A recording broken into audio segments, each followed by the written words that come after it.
ഞാനിവിടെ 300 gram boneless chicken എടുത്തിട്ടുണ്ട്. ഇനി നമുക്ക് ഈ ചിക്കനിലോട്ട് ആവശ്യമുള്ള മസാലപ്പൊടികളൊക്കെ ചേർത്ത് കൊടുക്കാം. 1/4 ടീസ്പൂൺ മഞ്ഞൾപ്പൊടി, 1 ടീസ്പൂൺ മുളക് പൊടി, 1/2 ടീസ്പൂൺ ഗരം മസാല, ആവശ്യത്തിന് ഉപ്പോടെ ചേർത്ത് കൊടുക്കാം. ഇനി നമുക്കിതിലോട്ട് 1 ടീസ്പൂൺ ജിഞ്ചർ ഗാർലിക് പേസ്റ്റ് കൂടെ ചേർത്ത് കൊടുക്കാം. ഇനി കുറച്ച് കറിവേപ്പില കൂടെ ഇട്ട് കൊടുക്കാം. ഇനി ഇതെല്ലാം നന്നായിട്ട് മിക്സ് ചെയ്തെടുക്കാം. ഇതെല്ലാം നന്നായിട്ട് തന്നെ മിക്സ് ചെയ്തെടുത്തിട്ടുണ്ട്. ഇനി നമുക്ക് ഇത് മാറ്റി വയ്ക്കാം. നമുക്ക് ഈ പാനിലോട്ട് അല്പം എണ്ണ ഒഴിച്ചു കൊടുക്കാം. ഇനി ഇതിലോട്ട് ഒരു സവാളയുടെ പകുതി കനം കുറച്ചരിഞ്ഞത് ചേർത്ത് കൊടുക്കാം. ഇത് ഒരു ബ്രൗൺ ഷെയ്ഡാകുന്നത് വരെ ഒന്ന് വഴറ്റിയെടുക്കാം. ഇതിപ്പോൾ ഏകദേശം ബ്രൗൺ ഷെയ്ഡായി വന്നിട്ടുണ്ട്. ഇനി നമുക്കിതിലോട്ട് കുറച്ച് നട്ട്സ് കൂടെ ചേർത്ത് കൊടുക്കാം. ഇപ്പോൾ ഇത് നന്നായിട്ട് ബ്രൗൺ നിറമായിട്ടുണ്ട്. ഇനി നമുക്കിതൊരു പാത്രത്തിലോട്ട് മാറ്റാം. ഇനി നമുക്ക് ഈ എണ്ണയിലോട്ട് തന്നെ ഒരു സവാള ചെറുതായിട്ട് ചോപ്പ് ചെയ്തത് ചേർത്ത് കൊടുക്കാം. 2 ക്യാരറ്റ് ചെറുതായി മുറിച്ചത്, 1 ക്യാപ്സിക്കം. നിങ്ങൾക്ക് ഇഷ്ടമുള്ള വെജിറ്റബിൾസ് ചേർത്ത് കൊടുക്കാം. എൻ്റെ കയ്യിലിപ്പോൾ ക്യാരറ്റും ക്യാപ്സിക്കവും ഉള്ളതുകൊണ്ടാണ് ഞാനിത് ചേർക്കുന്നത്. അതിന് പകരം ക്യാബേജോ ബീൻസോ എന്ത് വേണേലും ചേർത്ത് കൊടുക്കാം. ഇനി ഇത് നന്നായിട്ട് തന്നെ ഒന്ന് വഴറ്റിയെടുക്കാം. ഇത് വഴറ്റുമ്പോൾ ഒത്തിരി വേവിച്ചങ്ങ് കളയരുത്. അതിൻ്റെ ആ ക്രഞ്ചിനെസ് പോകാത്ത വിധത്തിൽ വേണം ഇതൊന്ന് വേവിച്ചെടുക്കാനായിട്ട്. ഇനി നമുക്ക് ഇതിലോട്ട് ആവശ്യമുള്ള ഉപ്പ് കൂടെ ചേർത്ത് കൊടുക്കാം.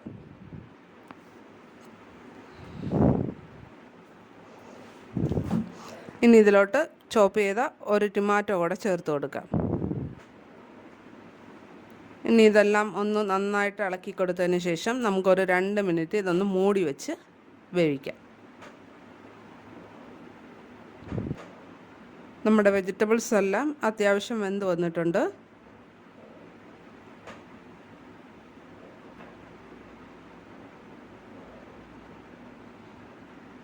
ഇനി നമുക്കിതൊരു പാത്രത്തിലോട്ട് മാറ്റാം.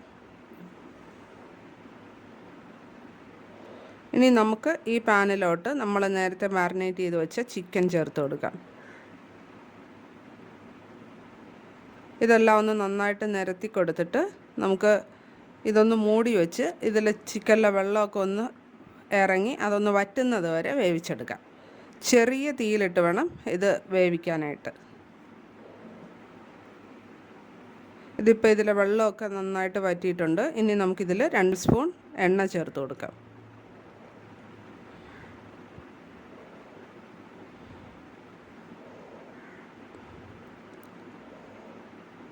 ഇനി ഇത് നന്നായിട്ടൊന്ന് ഇളക്കി കൊടുക്കാം.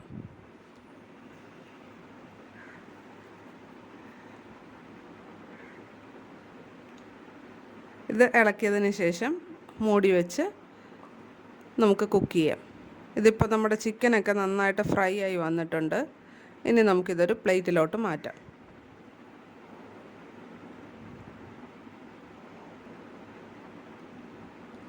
ഇനി നമുക്ക് ഈ പാനിലോട്ട് അല്പം കൂടെ എണ്ണ ഒഴിച്ചു കൊടുക്കാം. ഇതിലോട്ട് നമുക്ക് 1 കഷ്ണം പട്ട, 4 ഗ്രാമ്പു, 4 ഏലയ്ക്ക എല്ലാം ചേർത്ത് കൊടുക്കാം.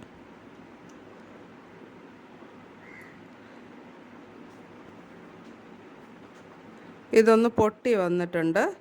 ഇനി നമുക്കിതിലോട്ട് 2 വയന ഇല കൂടെ ചേർത്ത് കൊടുക്കാം. ഇത് നിർബന്ധമൊന്നുമില്ല, ഉണ്ടെങ്കിൽ ചേർത്ത് കൊടുത്താൽ മതി.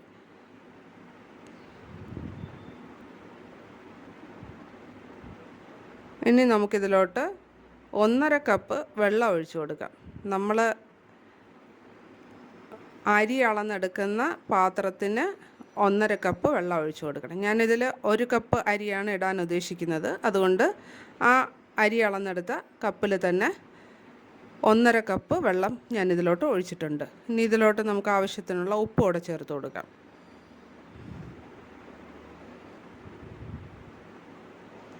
ഇനി നമുക്ക് ഈ വെള്ളം തിളയ്ക്കുന്നത് വരെ ഇതൊന്ന് മൂടി വയ്ക്കാം. നമ്മുടെ വെള്ളം നന്നായിട്ട് തിളച്ച് വന്നിട്ടുണ്ട്. ഇനി നമുക്ക് കഴുകി വൃത്തിയാക്കി വെച്ചിരിക്കുന്ന ബസ്മതി റൈസ് ഇതിലോട്ട് ഇട്ട് കൊടുക്കാം.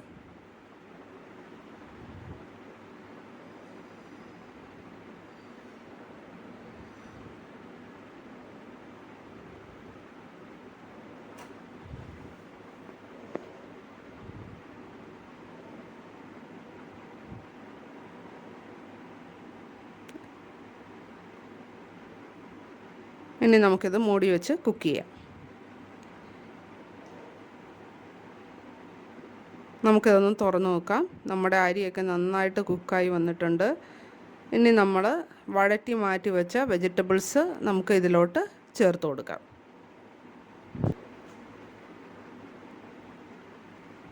ഇനി നമുക്ക് നന്നായിട്ട് ഇതൊന്ന് ഇളക്കി യോജിപ്പിച്ച് കൊടുക്കാം.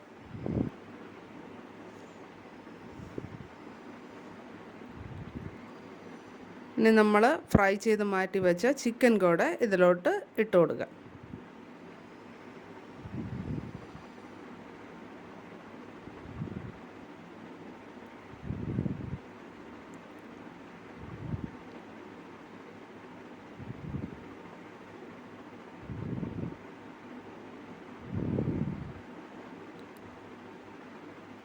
ചിക്കനും ഇതിലോട്ട് നന്നായിട്ട് ഇളക്കി യോജിപ്പിച്ച് കൊടുക്കാം.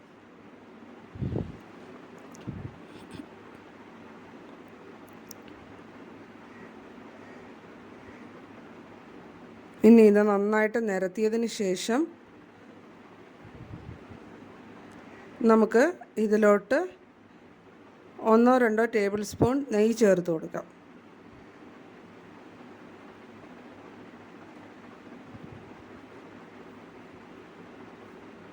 ഇനി ഇത് 5 മിനിറ്റ് ചെറിയ തീയിൽ ഒന്ന് വേവിച്ചെടുക്കാം. ഇതിപ്പോൾ 5 മിനിറ്റ് കഴിഞ്ഞിട്ടുണ്ട്. നമുക്ക് ഫ്ലെയിം ഓഫ് ചെയ്യാം. ഇനി ഇതൊരു 10 മിനിറ്റ് ഇങ്ങനെ തന്നെ വച്ചതിന് ശേഷം നമുക്ക് സെർവ് ചെയ്യാം. ഇതിപ്പോൾ 10 മിനിറ്റ് കഴിഞ്ഞിട്ടുണ്ട്. നമുക്കിതൊരു സെർവിങ് ഡിഷിലോട്ട് മാറ്റാം. വളരെ ടേസ്റ്റി ആയിട്ടുള്ളൊരു റൈസാണിത്. പെട്ടെന്ന് തയ്യാറാക്കിയെടുക്കാം. ഇപ്പോൾ ഒരു അത്യാവശ്യം ഒരു ബിരിയാണി കഴിക്കുന്ന ഒരു ഫീല് നമുക്ക് ഈ റൈസ് കഴിക്കുമ്പോൾ കിട്ടും. കുട്ടികൾക്ക് ടിഫിൻ ബോക്സിലൊക്കെ വെച്ച് കൊടുക്കാൻ പറ്റിയ നല്ലൊരു റൈസാണ്. എല്ലാവർക്കും ഇതിഷ്ടപ്പെടും. ഇനി നമ്മൾ നേരത്തെ വറുത്ത് മാറ്റി വെച്ച നട്ട്സും.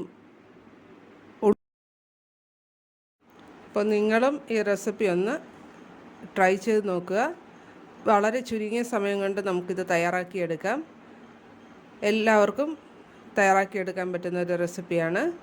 നിങ്ങൾ തയ്യാറാക്കി നോക്കി ഫീഡ്ബാക്ക് അറിയിക്കുക. Thank you.